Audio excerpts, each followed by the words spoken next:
Yo, what is going on, guys? SMH Super Mario Hoops back with some more hoops, and today we are hopping back into the top 50 list of all time. And today we got none other than Isiah Thomas, not the one on the Celtics, but the one that played his whole career on the Pistons. Now, where do I got him on my all-time list? I got him at number 25. Now, as you might have noticed, we're hitting the halfway point with this top 50 list, so in honor of that, I'm going to need you guys to hit the like button. Feel free to subscribe, hit that notification bell, leave a comment down below about what you've thought about this top 50 list so far, and then also your thoughts either in the middle of the video or at the end of the video about what you think about Isiah Thomas and if I overrate or underrate or properly rate him at the end of it. But without further ado, let's get into Isiah. Now, over the course of his career, he was a 12-time NBA All-Star. This included his first 12 seasons in the NBA from 1982 until 1993. He also made the All-NBA teams 5 times,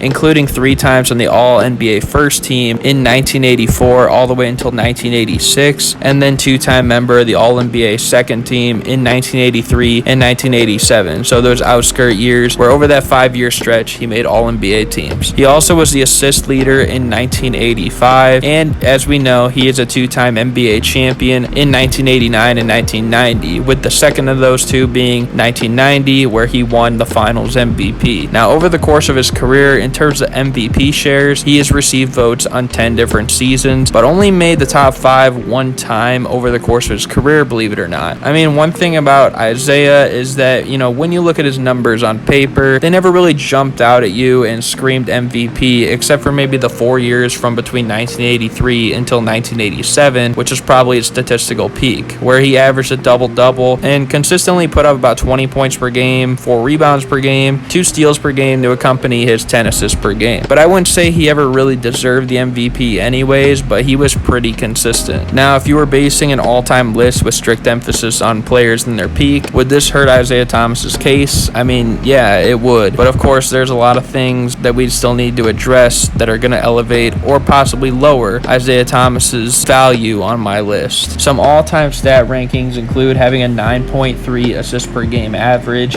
good for 5th all-time, 9,061 assists total, good for 9th all-time, a 1.9 steal per game average, good for 20th all-time, 1,861 steals total, good for 17th all-time, and a 41.6 VORP rating, good for 51st in NBA history. But now it's time to transition into how Zeke fared in these NBA playoffs. And to put it simply, Isiah Thomas had some of the biggest transitional improvements in the NBA playoffs among most Hall of Famers. His scoring output and scoring efficiency both rose, along with his defensive intensity. His efficiency as both a playmaker and a facilitator was also higher in the playoffs, along with a significant increase in VORP rating, win share per 48 rating, and even his PER to add a little bit more to his value enhancements. He averaged 20 points per game in 13 of his 23 playoff series, including the first 10 of his career. And he also averaged over 10 assists per game in 6 total series, including the first 4 of his career. And he never averaged less than 6 assists per game in any of these series. He also averaged over 5 rebounds per game in 13 of 23 playoff series, despite being 1, a guard, and 2, a smaller and scrawnier guard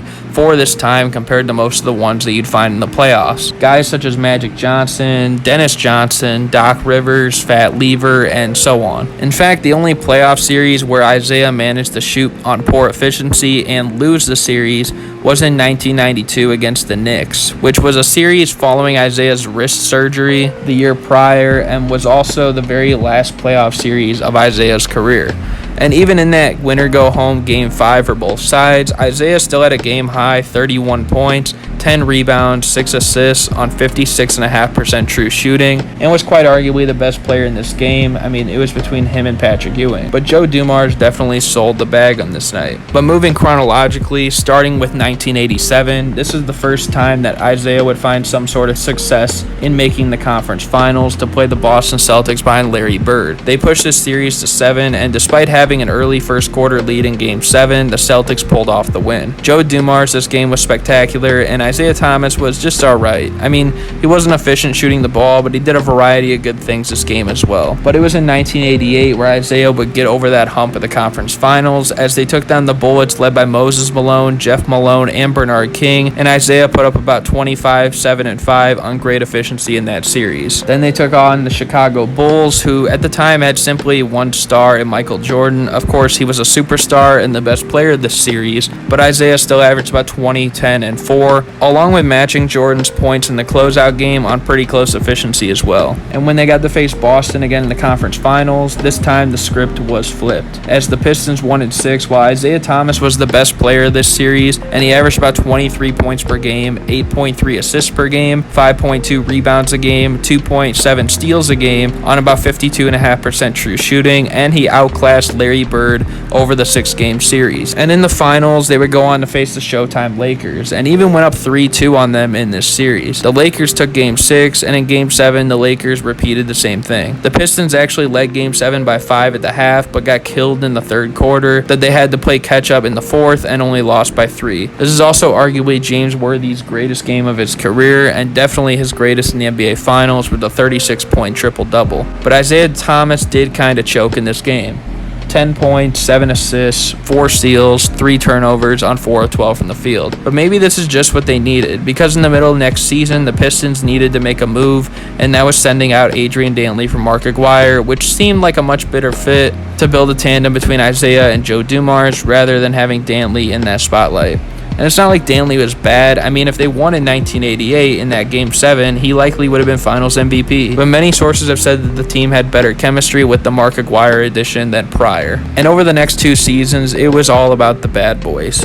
Running through Bird and McHale's Celtics, MJ's Bulls, Reggie's Pacers, Ewing's Knicks, Magic's Lakers, and Clyde's Blazers, all in a span of 2 years to lead to 2 championships and a Finals MVP for Isiah Thomas in 1990. Add in the fact that the Lakers had Worthy, the Bulls had Scottie Pippen, and that's a combination of players that make up about 20% of my entire top 50 list. Now, of course, I haven't ranked guys like MJ or Bird or Magic yet, but I think it's pretty obvious that they're going to be ranked above Isiah Thomas with all due respect. However, Thomas actually has a better record head-to-head with all 3 of these all-time greats, which is something that a lot of players can't brag about as well because they haven't done it. And to add to this, none of those teams that played him through the 1989 and 1990 title years were even close to stopping him, sweeping 4 of the 8 opponents in this stretch, and no one really gave him a challenge except for the Bulls. And yes, in Game 7 in 1990, Scottie Pippen had a migraine and ultimately was a non-factor, but you can't deny that Isiah Thomas dropping 21 points, 11 assists, 8 rebounds on 7 of 17 from the field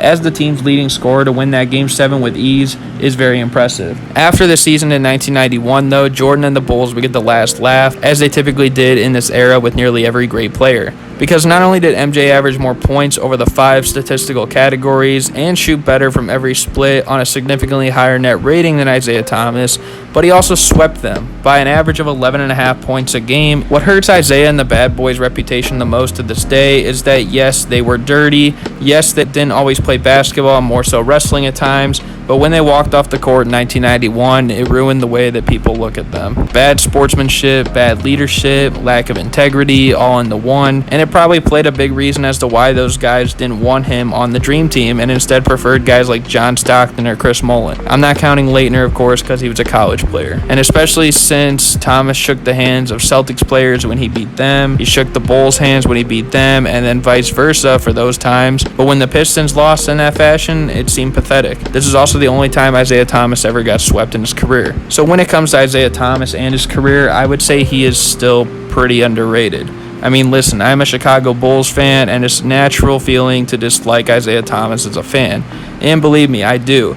In fact, he might be my least favorite retired player in NBA history, because you guys know where I sit on Jeff Teague. But I've seen tons of people calling him overrated, saying guys like Stockton and Jason Kidd and Westbrook are better, and that just doesn't make sense to me. I mean, Thomas had one of, if not the greatest point guard transition from the regular season to the playoffs ever. He dominated the playoffs in a path that included a combination of nearly 10 players that are top 50 caliber of all time in 8 straight series over a 2-year stretch. He nearly even three-peated if a few things went in their favor in 1988, only losing Game 7 by 3 points. So again, do I like Isiah Thomas? I mean, absolutely not. I think he's one of the biggest bozos in the NBA media for all retired players. He's clearly really bitter about not being selected to the dream team, which, yeah, he can be upset, but he should realize that he played a part in screwing his own chances in doing so, which makes a person like me not feel bad for him whatsoever. And of course, I don't respect his sportsmanship after the 1991 ordeal, especially since he got swept and it was against my team. I mean, how can you feel good about walking off the court after you just got annihilated by a team you consistently beat over the years and got their respect, but then you don't return the favor and the other way around?